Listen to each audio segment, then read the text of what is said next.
Palembang, ibu kota Provinsi Sumatera Selatan, sebuah kota tertua di Indonesia. Tahun 2021, Palembang berumur 1338 tahun. Di kota inilah diyakini sebagai tempat berdirinya Kerajaan Sriwijaya.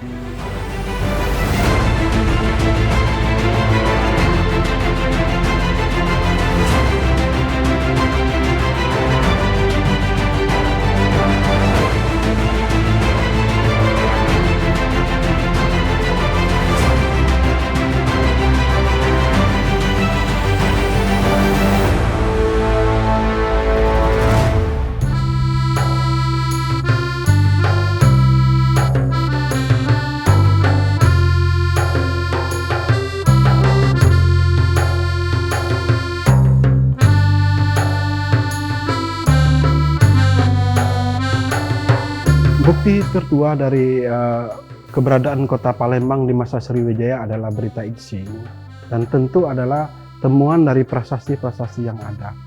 Ada banyak prasasti di kota Palembang.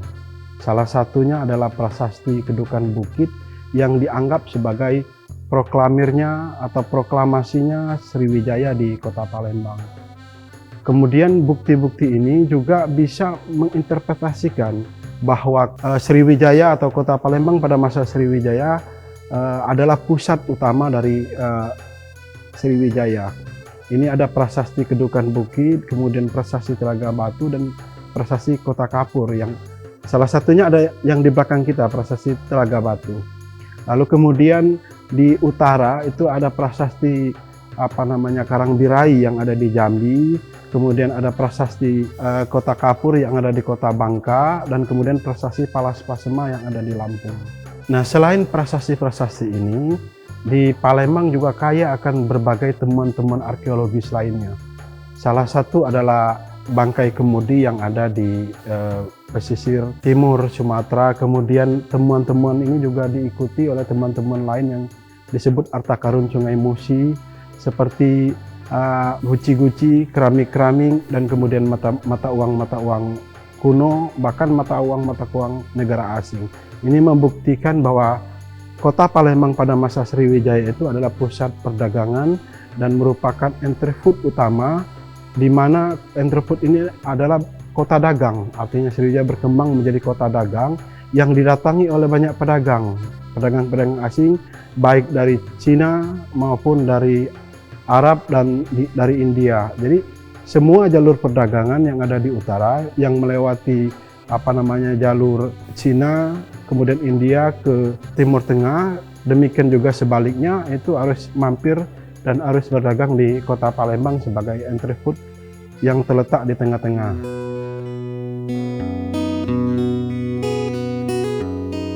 Jejak dari adanya perdagangan di Sriwijaya bisa dilihat dari banyaknya temuan-temuan keramik kuno yang berasal dari abad 9 atau 10 Masehi.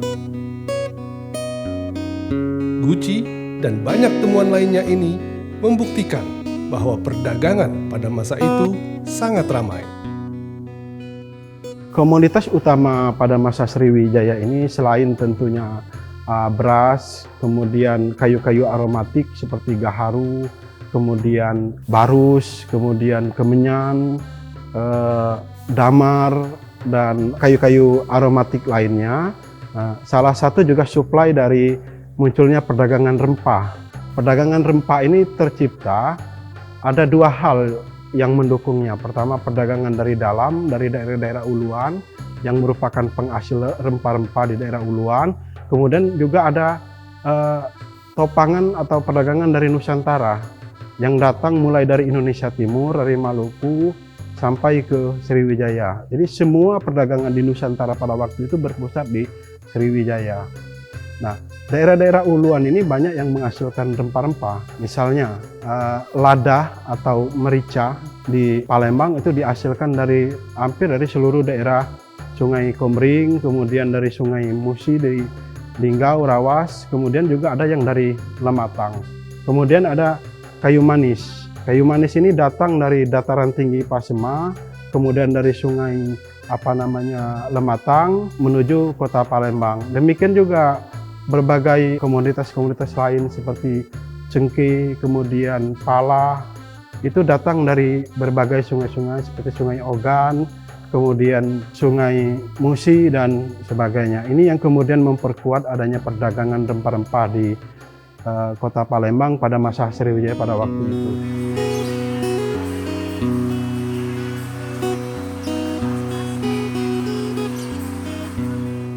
Rempah yang diperdagangkan pada masa kedatuan Sriwijaya memang didatangkan dari luar wilayah Palembang. Pada masa itu, komoditas alam yang diperdagangkan diantaranya adalah kemenyan, kayu manis, kemiri, damar, cengkeh, gambir, gaharu. Pada masa sekarang, sudah sulit menemukan sentra-sentra produksi rempah di Sumatera Selatan. Meski sedikit, ada beberapa orang yang membudidayakan salah satu komoditas perdagangan di zaman Sriwijaya itu.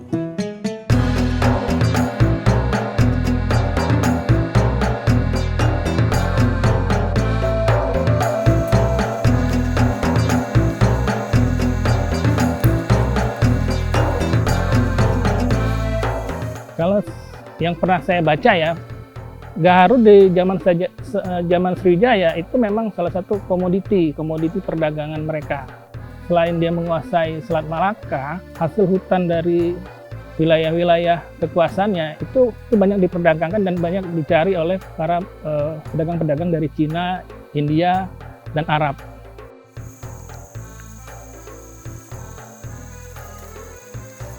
Nanam gaharu kita ini pertama kita tanam sekitar tahun 2007-2008. Awalnya sih sebenarnya kita mau mencari tanaman yang punya prospek bagus selain karet. Kita cari-cari informasi, gaharu itu ternyata mempunyai nilai yang cukup menjanjikan. Jadi saat itu ya kami keluarga besar lah mulai merintis untuk menanam gaharu sekitar tahun 2007-2008. Makanya kita punya ini menanam gaharu ini karena di yang kita tahu tanaman gaharu sejak zaman dulu itu mempunyai nilai yang sangat tinggi gitu. Apalagi ini tanamannya tujuannya ekspor, terutama untuk negara-negara seperti Arab, Cina, dan mereka sangat membutuhkan gaharu untuk penggunaan parfum, wangi-wangian, kemudian juga ritual-ritual keagamaan. Gaharu-gaharu yang ada di kita ini di wilayah, terutama wilayah Sumatera nih dominan jenis-jenis Aquaria malakensis gitu kan. Nah itu termasuk jenis gaharu yang mempunyai wangi yang cukup merebak lah, dan itu banyak disukai oleh orang-orang misalnya dari Arab tuh, dan kualitasnya termasuk yang tinggi. Nah membedakannya dengan gaharu alam itu kalau zaman dulu kan memang karena dipanen orang nyari ke hutan, dia proses menjadinya itu puluhan tahun, mungkin ratusan tahun. Nah kalau budidaya itu nanam kita sekitar mulai dari 0 tahun sampai mungkin 5 tahun kita tanam sampai seukuran sekitar ini ya, itu ya. Nah itu bisa kita mulai suntik, Pak. Semacam virus Fusarium ini untuk menginfeksi supaya gaharu ini bisa mengeluarkan gubal wanginya.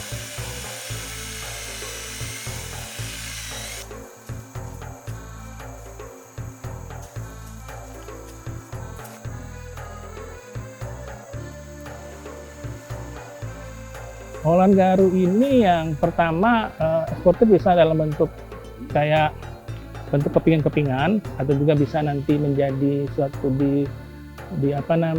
disuling menjadi minyak sebagai biangnya parfum.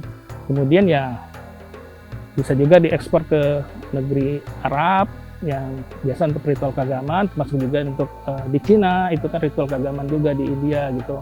Nah, biasanya hasil sulingan juga itu bisa diolah menjadi dupa.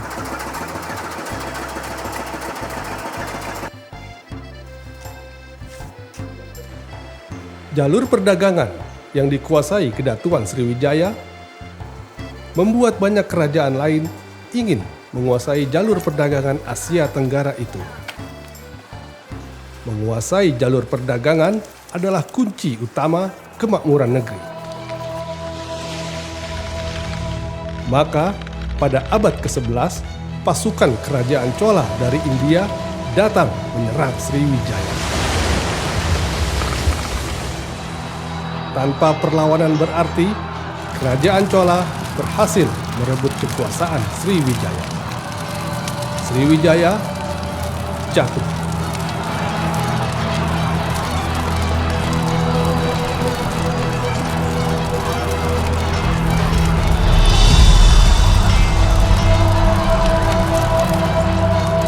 Berabad kemudian, pada tahun 1455, di Sumatera Selatan berdirilah Kerajaan Palembang, yang kemudian pada tahun 1659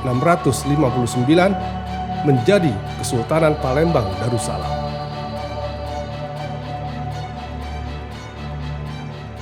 Jadi sebagai penerus Sriwijaya, Palembang kemudian menjadi penghasil lada terbesar di Nusantara pada kurun waktu abad ke-16 sampai dengan abad ke-18. Perdagangan utama adalah lada. Lada ini kemudian menarik minat kompeni dagang baik Inggris yang berpusat di Malaka maupun POC, kompeni dagang POC Belanda yang berpusat di Batavia untuk mencoba berdagang dengan Kesultanan Palembang.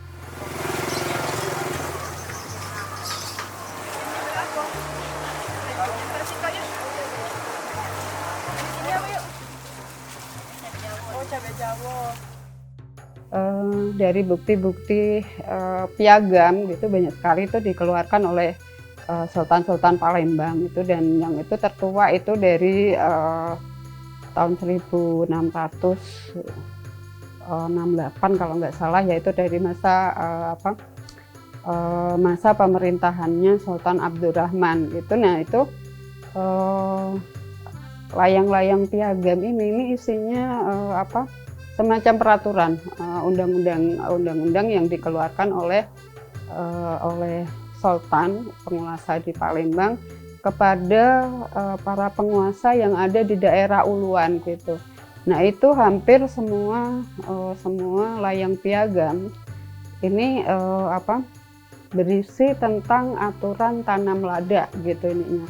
Dan itu bagaimana sih nanam lada itu harus berapa luasnya, kemudian hasilnya itu yang disetor ke Sultan itu berapa, yang terus yang diberikan ke petani ini berapa, itu ada aturannya di sana gitu. Jadi lada yang menjadi komoditi utama gitu. Nah, ini bahkan sampai akhir masa kesultanan pun gitu, kalau ada kontrak-kontrak antara Sultan dengan Belanda atau dengan Inggris, itu lada selalu disebut. Pagi hari sarapan bubur, nak minum jahe banyunya tumpah,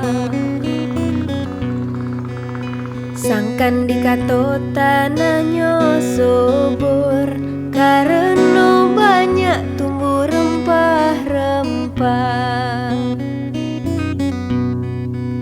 Sangkan dikato tanahnya subur, karena banyak tumbuh rempah-rempah.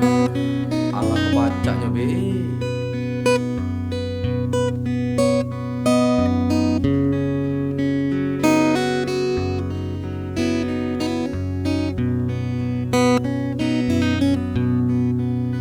Keseberang ulu membawa padi,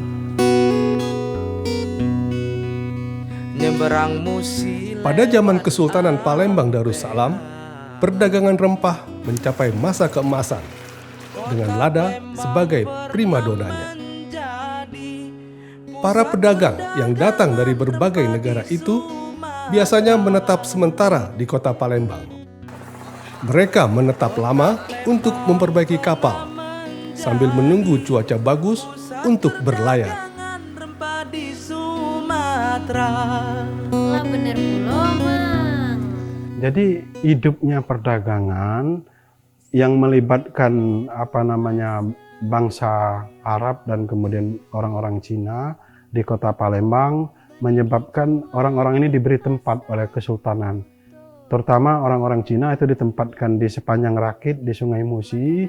Kemudian orang-orang Arab itu ditempatkan di kampung-kampung Arab yang ada di sekitar kota-kota lama, kota lama Palembang atau Palembang lama. Tentu ini kemudian melahirkan alkulturasi. Alkulturasi berbagai budaya yang ada di kota Palembang. Mulai dari adat istiadat misalnya sampai ke yang paling ini di kuliner, sampai ke kuliner-kuliner. Hampir semua kuliner kota Palembang adalah alkulturasi dengan bangsa-bangsa, terutama Arab dan Cina.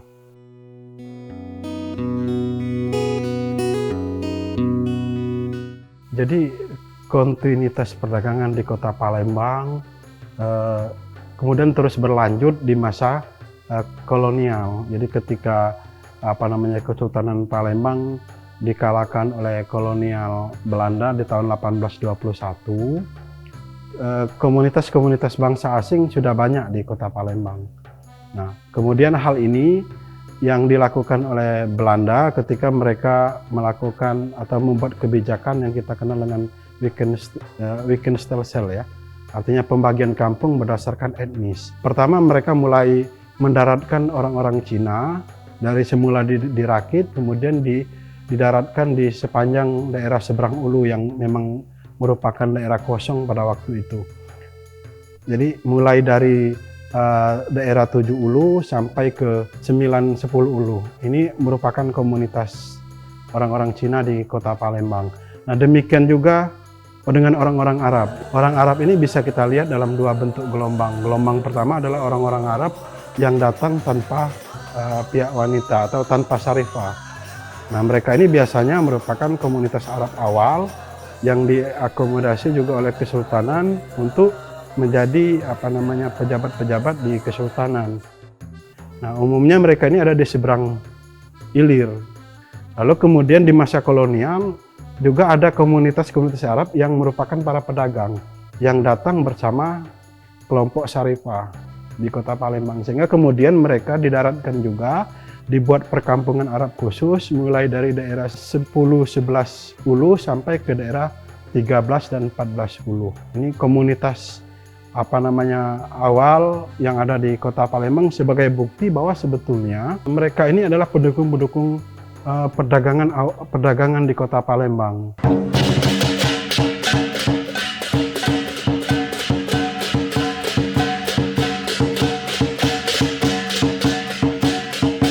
Perdagangan rempah menimbulkan banyak akulturasi budaya. Begitu juga di kota Palembang. Pengaruh budaya itu bisa dilihat dari adanya tradisi, kampung, bangunan, kuliner, dan lainnya.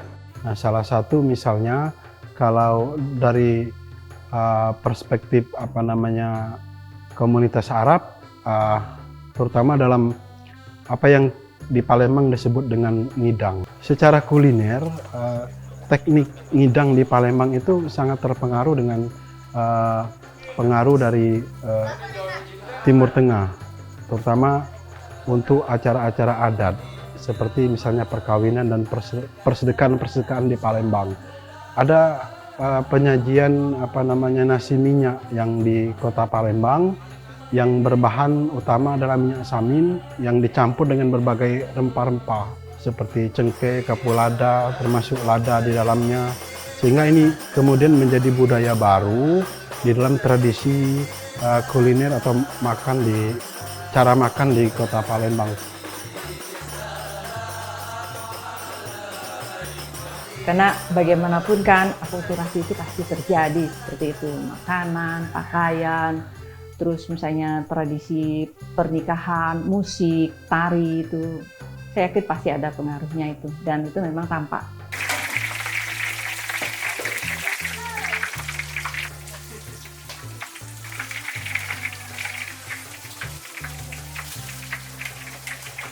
Prasasti Talang Tuo yang ditemukan pada tahun 1920 adalah salah satu peninggalan kerajaan Sriwijaya.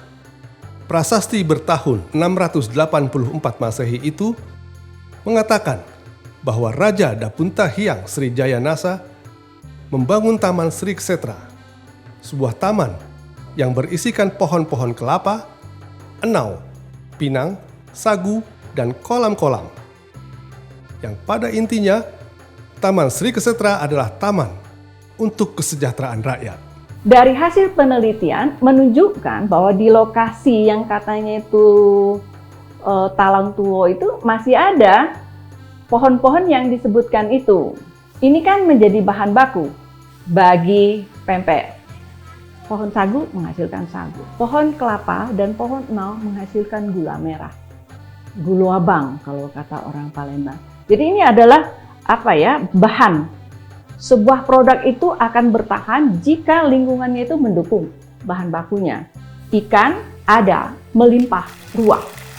Terus ada sagu, ada gula untuk pembuatan cuko. Karena tanpa cuko tidak bisa dikatakan itu pempek. Alam menyediakan di air, di darat. Terus ketemu. Maka akan melahirkan inspirasi, melahirkan ide.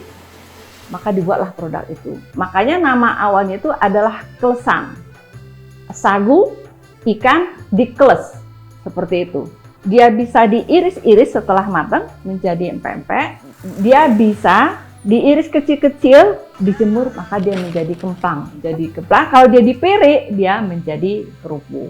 Seperti itu.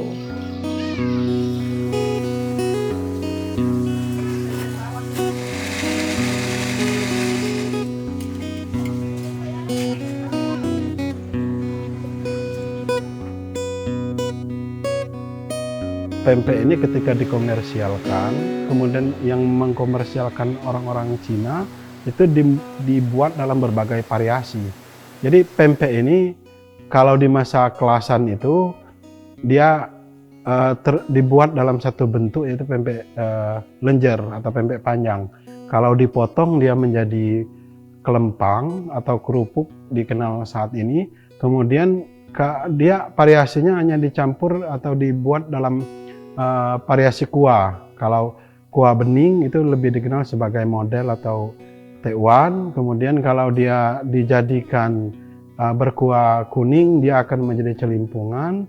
Kemudian kalau diberi kuah merah, dia akan menjadi laksan. Celimpungan, ragit, ya, terus laksan. Burgo, lakso. Hanya beda ini dari beras ya, yang dua terakhir ini. Kalau ini jelas ya, kuahnya itu pengaruh dari India, Arab, seperti itu. Karena kan semua masuk di situ. Di luar santan, cabai, lada, dan lain sebagainya masuk semua itu. Cengkeh dan lain-lain.